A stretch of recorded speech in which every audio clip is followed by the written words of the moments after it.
momentálne ešte o funkčnosti, ale bude vlastne 1.9. Teda, som sa predstavil, neviem, či ma všetci poznáte, to akože pán Divák povedal, moje meno je Vladimír Jacko, som FIDE majster a som vlastne skôr nie ako tréner, ale aktívny hráč šachu, mám zhruba rating niečo cez 2300.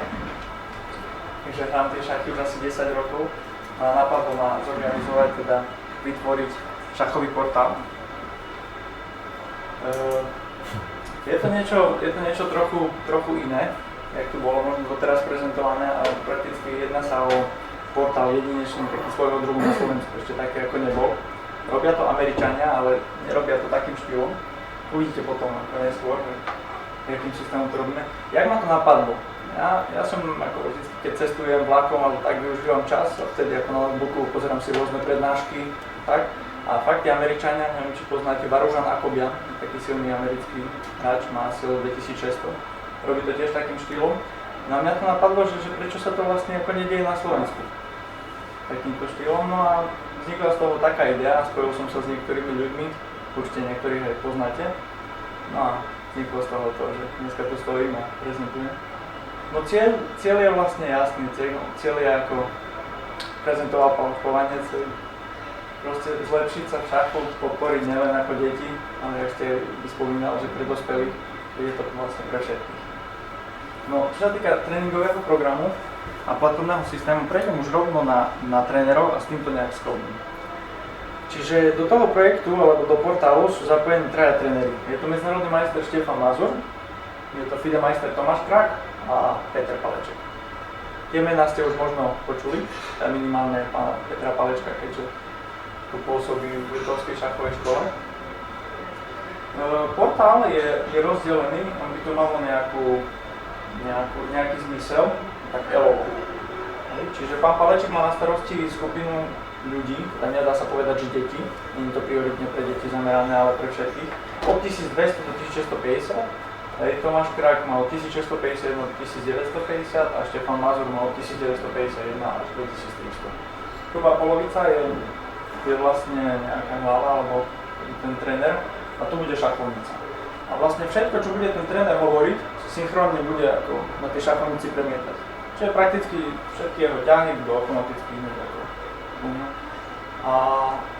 A vlastne bude znázorňovať, čo ja viem, slabé polia, silné polia. Vlastne. Števo hovorí, že rozdelil tento tréningový systém na 4 záležitosti. Je to teória, je to taktika, sú to koncovky a takisto a štvrtá časť bude ako nejaké praktické rady do života. Ako sa správať aj pri šachovej partii, časové tiesne a tak. On je medzinárodný majster, on v 17 rokoch sa stal medzinárodným majstrom a prešiel si celú tú škálu tých sústredení a tak.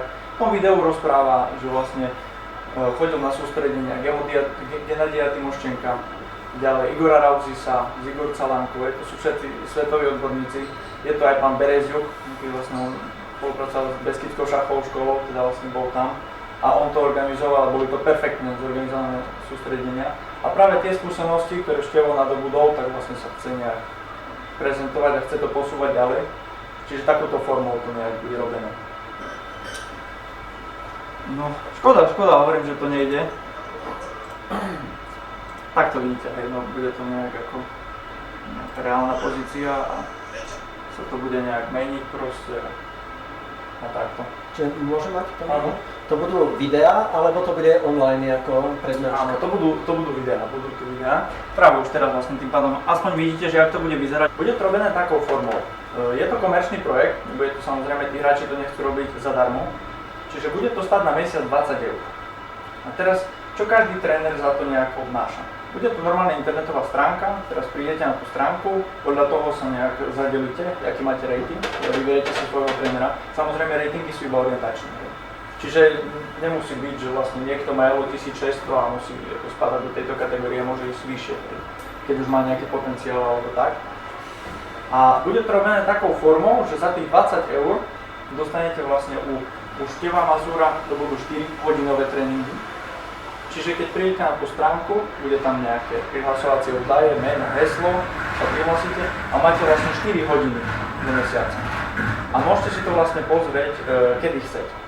Čiže keď to budete mať zaplatené, čiže keď sa dostanete na tú stránku a prakticky kedykoľvek chcete, otvoríte, hej, a tie hodiny sa vám spúšťa. Keď sa to zastaví, napríklad, že pol hodinu pozeráte a teraz vám niekde zazvoní telefón, niekde potrebujete ísť, si to kľudne zastavíte, hej, odhlasíte sa zo stránky, idete preč, keď sa zase prihlasíte, opätovne sa vám to ukáže. A po skončení vlastne tej hodiny budete mať k dispozícii stiahnutý materiál, buď vo Worde to bude, alebo v PDF-ku, kde vlastne priamo z tej hodiny, čo ten daný tréner nám vysvetľoval, tak bude zrobený nejaký taký stručný výcuc, teda vlastne môžete si vyskúšať, či ste všetko pochopili. Ne? Čiže bude tam aj nejaké riešenia a vlastne na základe toho, čo on hovoril. Keď to bude na teóriu, tak budú tam nejaké proste diagram teoretický a teraz sa môžete zorientovať, že či ste to dobre pochopili alebo nie. A keď si teda nebudete istí, že či tomu chápete, bude na tej stránke nejaký chat a tam môžete napísať priamo tomu trénerovi, že vlastne tomu nechápem, jak to je, chápem to správne a on vlastne bude v priebehu toho týždňa odpovedať. A Tomáš Krak má takisto 4 hodiny. Hej. Tomáša Kraka som zatiaľ nepredstavil, neviem, či ho všetci poznáte, je to vlastne zakladateľ prvej košickej šachovej školy. Hej. Už trénuje asi zhruba 5-6 rokov, dosiahol nejaké úspechy, má nejaký majstrov Slovenska, vicemajstrov Slovenska, dokonca aj toho roku majstrov Slovenska do 18 rokov, Richard Harvan, podievový mimo odborník, bol majster Slovenska. Čiže on takisto vám k dispozícii poskytne tie 4 hodiny a vlastne takouto istou formou to bude prebiehať ako vlastne už tela Mazura. A potom tu je pán Peter Paleček, ktorý má dneska po obede samotnú prezentáciu. On sa takisto k tomu vyjadrí, trošku ako k tomu systému, akým bude prebiehať tá stránka. No on bude mať na starosti túto kategóriu. Ale on vlastne za tú sumu vlastne vám poskytne 8 hodín. Čiže a tu sme to ešte takýmto spôsobom robili, že predsa väčšina to budú ako deti v tejto kategórii.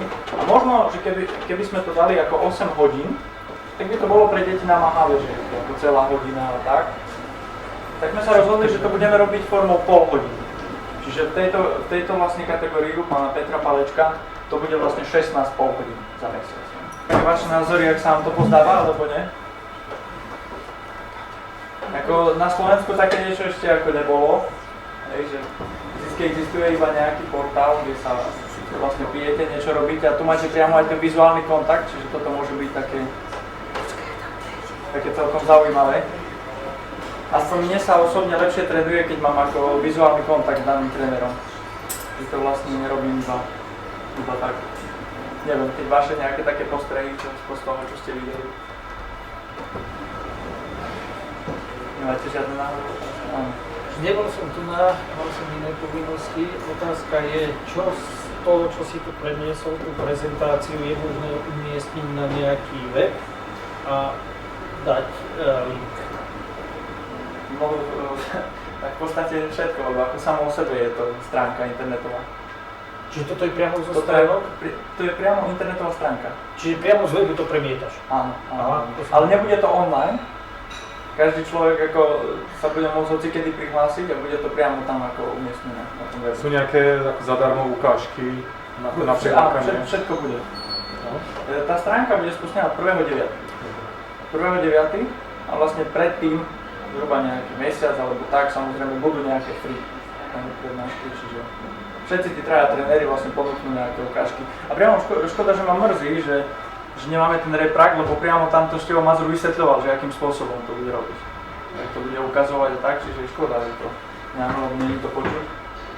Čiže ešte raz, je to ten Števo Mazur, Tomáš Krak a pán Paleček. No, čiže toľko odo mňa, ja som to tak akože skrátil, ja som čakal, že to video budem môcť akože pustiť, tam to bolo ako špeciálne pre tú udalosť, Števo Mazur nakrúcal tých 15 minút, kde vlastne rozprával o tom všetkom. Tak podstatné informácie sú vlastne pre vás iba to, že začína sa 1.9. Je to v podstate nový projekt, ešte taký nebol. Sú tí traja tréneri, stojí to hovorím na mesiac 20 €.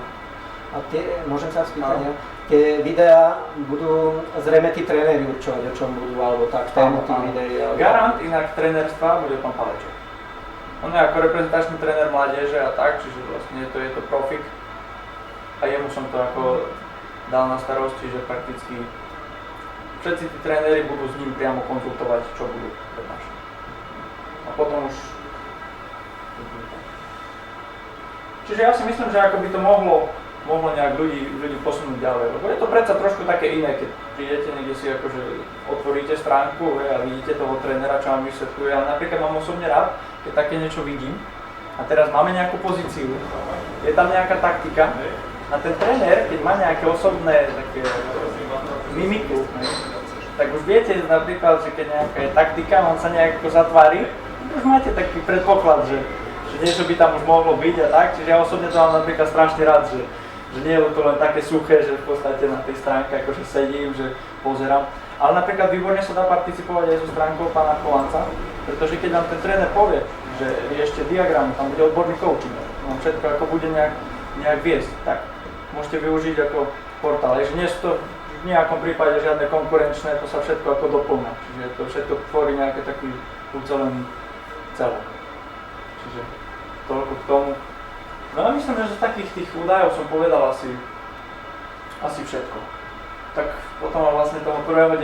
hovorím, predtým ešte budú nejaké ukážky, také free, ako ste sa pýtal, a potom už to bude normálne spoplatnené a tak. Čiže ja dúfam, že sa vám to bude páčiť, také niečo ešte nebolo, tak to nazrelo.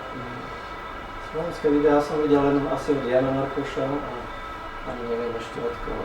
No veď práve, že...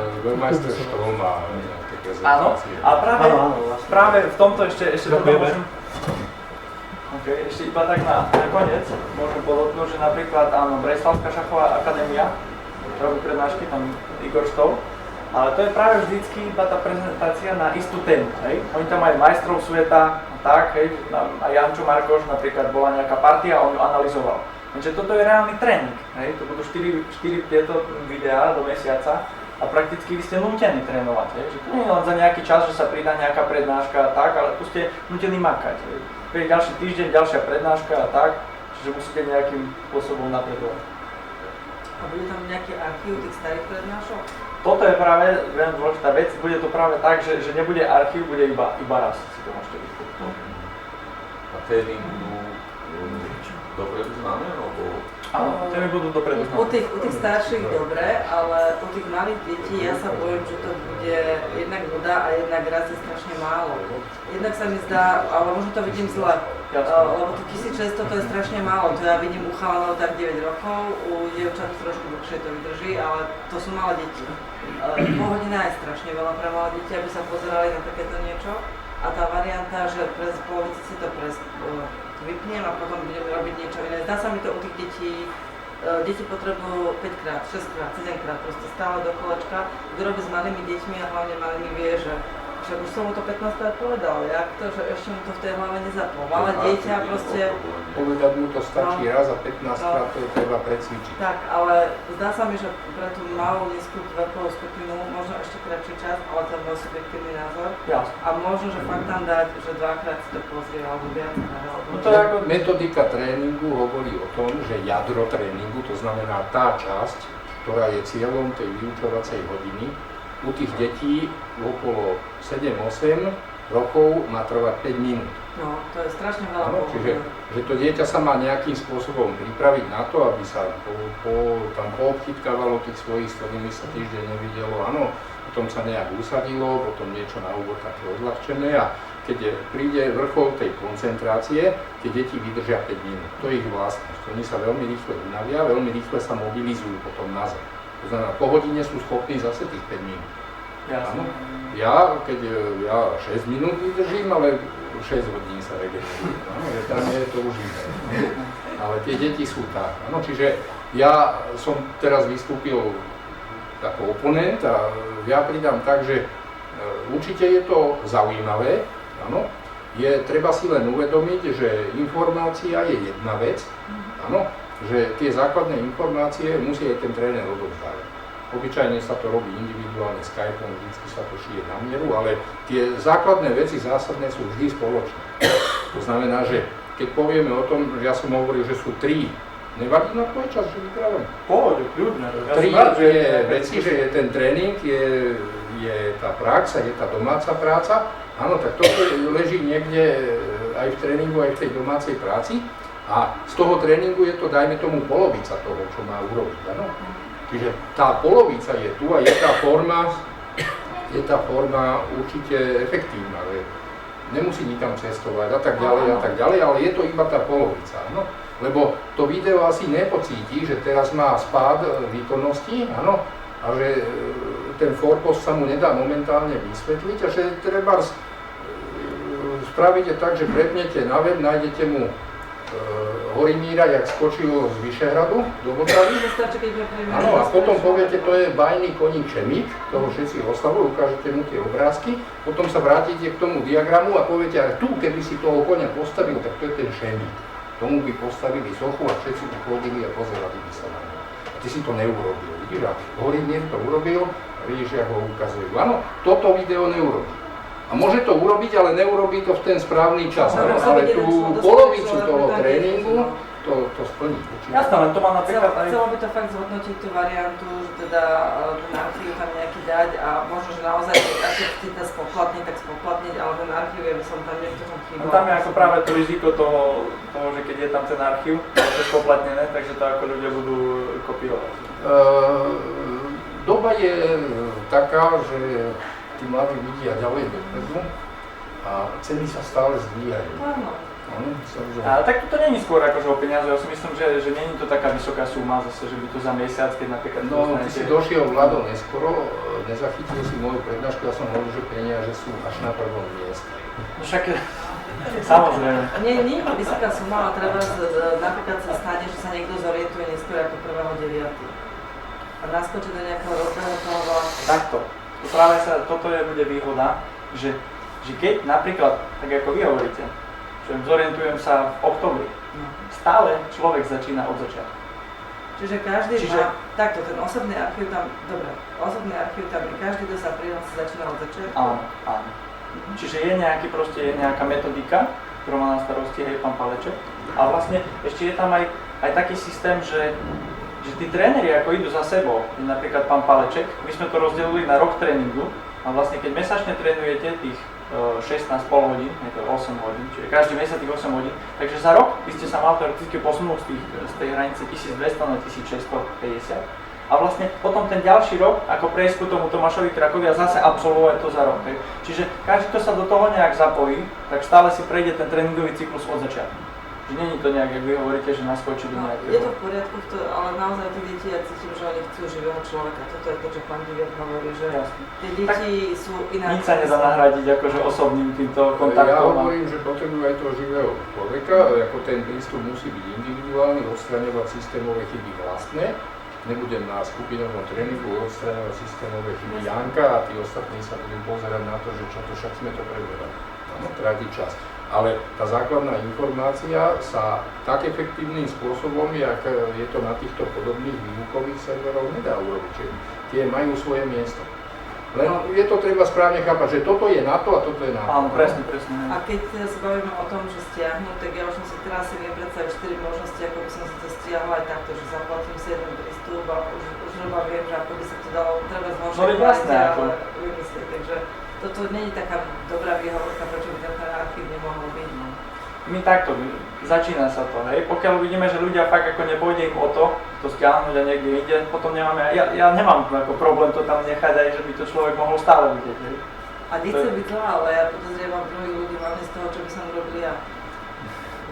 Ja to tak vravím, že ja keď poctivo idem niečo a niekto vymyslel produkt a chcem ho podporiť, tak sú ľudia, ktorí si budú kupovať originály vždy, lebo si uvedomujú, že ten originál pracuje. Takže ja nekupujem produkt, ale ja podporujem toho človeka, aby makal stále viac a platím si jeho služby. Že treba naozaj, ako my sme nevychované publikum na Slovensku, ale vychované publikum by robilo to, že ja viem, že ja si to viem stiahnuť alebo niečo, ale ja chcem, aby ten človek pokračoval, on potrebuje žiť a on potrebuje peniaze zbierať za niečo. Jasne. Takže treba skôr Tak keby boli všetci ako vy, tak to tam nechám ako... Neprezentovať to tak, že ošetrujem to voči tým, čo to chcú stiahnuť, ale ľudia pochopte, že my ak chceme to zlepšovať, tak naozaj pre nás to je životne dôležité, aby nám niekto tie peniaze dával za niečo. Jasne. Nemci to hovoria tromi slovami leben und leben lassen. Žiť a nechať žiť. A toto my musíme vychovať akože naozaj Preto sú tam, kde sú. ľudí tak, že dobrovoľne niekto za vami príde a povie, chalani, my potrebujete takúto sumu, že aby ste pokračovali. Ako, naozaj sa to nedieje, bohužiaľ. Jasne. Tak akože pokiaľ by sa to tak dialo, tak to je ako... Tak z našej strany je iba iniciatíva. Ale je fakt, že sa kopírujú tie videá. Ja poznám veľa portálov, kde českom všetky videá sa dajú nájsť, ale ja neviem, kde, ktoré. Ako to je za správne. Hej. ľudia. To vždycky treba nájsť nejaký taký stred, hej, že No stred našiel súd v Štrasburgu, ktorý už urobil rozhodnutia, naparil pokuty, bránili sa, že to je voľno šíriteľné, že to je prístupné a tie servery obišli nejakú povinnosť. Nebola to povinnosť zaplatiť. Aj takých odsúdiť, že tá ochrana autorských práv sa posúva nejakým spôsobom a ja si myslím, že je to správne. Pokiaľ chceme, aby tí tvoriví ľudia ostali pri tej tvorbe a robili to, tak skutočne za to potrebujú dostať, čo im náleží. Aj tu ešte, čo vidím ako za hlavnú výhodu, ako hovoril pán Diviak, je, že prakticky môžete sa nachádzať hocikde. Zapnete si počítačom. Ja napríklad pochádzam z Prešova a je to dosť také mesto, že sú tam silní šachisti, dokonca máme tam dvoch veľmajstrov, je tam ako Miky Maník a Maťo Mrva. A napríklad ja keď som, takisto som nejak bol ako diecko, som nejaké juniorské kategórie hrával a tak a chcel som sa zlepšovať. A keby som mal takú možnosť, tak je toto, tak ja by som akože všetky 10 by som to zobral. Teraz už my sme to zažili to isté, že nebolo koho, nebolo kde, ako sú lokality na Slovensku, že sú tam deti, ktoré majú potenciál, ale bohužiaľ všade majú ďaleko a toto je pre nich lacnejšia varianta. Ako... No určite. Ako ďalšia varianta je samozrejme Skype a ten osobný kontakt, len ako samozrejme aj ten počet trénerov je na Slovensku obmedzený, hej. A tých profikov je málo, oni majú dosť vyťažený ten čas a toto je presne také riešenie, že by sa to dalo, hej. Takže toľko nejak z mojej strany, ja vám ďakujem za pozornosť a dúfam, že nejak využijete aj toto. Ja to uzavriem. Ďakujem.